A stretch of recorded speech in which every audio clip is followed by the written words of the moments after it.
Good morning. Are you Veronica Randall? It's Gianna. And Miss Randall was previously in court and clause numbers 25 DCCR 0246 and 0247.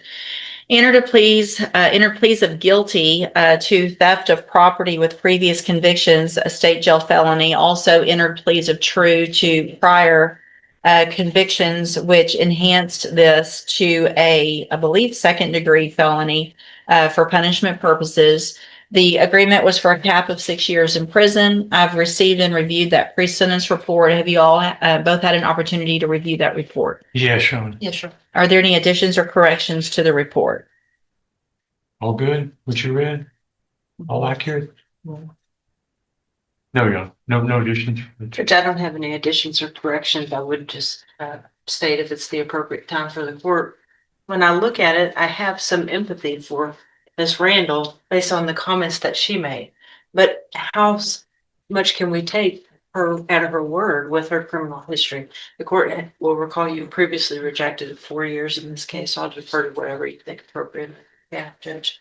I also have taken judicial notice of the jail incident reports. You both should have copies of those. Have you both had an opportunity to review those as well? Yes, sir. Yes, Sean. All right, Mr. Vasquez, you may proceed with argument. Gianna, I know Ms. Randall's had probation a couple of times in the past, and it didn't work out for her. But I'm arguing for anything that does not involve incarceration. Ask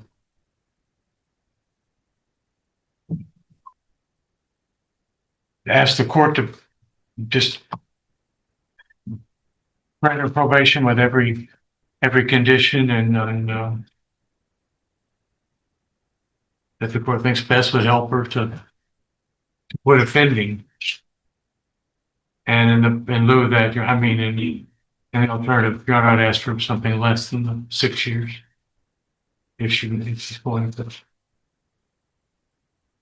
Anything else, Ms. Mulvaney? Judge, I don't have any additional comments. I would just state that our agreement initially was to dismiss the new case because she already has the sequence felony priors that would enhance anything further. But if the court disagrees with that, we can visit about it after the sentence. So, Ms. Randall, I made some notations on this pre-sentence report, some issues and maybe some mental health issues that have contributed some issues in the past. However, there's nothing in here that makes me believe that any condition you may have is what requires or makes you go out and do what you've done. Literally since 1981. Your first theft that I have here was from an arrest from 1981. Then I have one after another misdemeanor thefts through 2018. Then we've got, starting in 1986, a robbery and a theft. And then we've got 13 felonies since then. These are your 14th, 15th, and I guess 16th felonies. At some point, you got to figure it out. There's opportunities when you are not incarcerated and not on probation to get the help that you need if that's what you think is the problem. I think the problem is you just like to go steal or rob, because I mean, we've got robbery, aggravated robbery, another robbery. Anyway, so at this time, in each of your cases, I'm going to find that you entered your pleas of guilty freely and voluntarily. Find that you also entered your pleas of true to those prior convictions freely and voluntarily. In cause number 25 DCCR 0246, find sufficient evidence to find you guilty, and at this time find you guilty of theft of property with previous convictions. Find the other previous convictions true, sentence you to a term of 6 years in the institutional division of the Texas Department of Corrections. You will receive credit on that sentence for any time that you've been in custody that the law gives you the right to receive. In cause number 25 DCCR 0247, I'm also going to find sufficient evidence to find you guilty, find those prior convictions true, sentence you to a term of 6 years in the institutional division of the Texas Department of Corrections. You will also receive credit on that sentence for any time that you've been in custody that the law gives you the right to receive. These cases will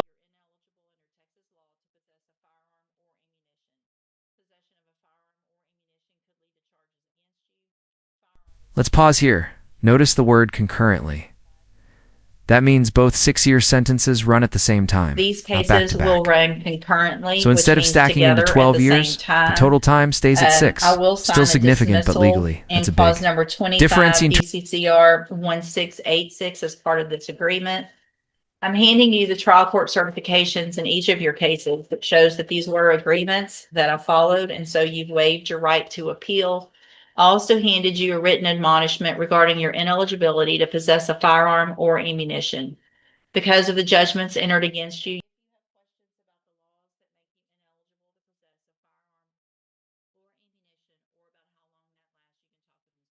And just like that, it's over. 6 years. No probation, no second chances this time. The judge made it clear this wasn't about one mistake, but a lifetime of them. against you, you're ineligible Final question. under Texas law Do you to think the possess a system gave firearm enough or ammunition. chances, Possession of a firearm or is this or exactly ammunition how could lead to repeat charges offenses against should be you. handled? Firearm is a legal term, and you should read that written admonishment I provide you to see what devices qualify as a firearm. If you have questions about the laws that make you ineligible to possess a firearm or ammunition, or about how long that lasts, you can talk with Mr. Vasquez. Right, ma'am, you can go back with the bailiff. Thank you.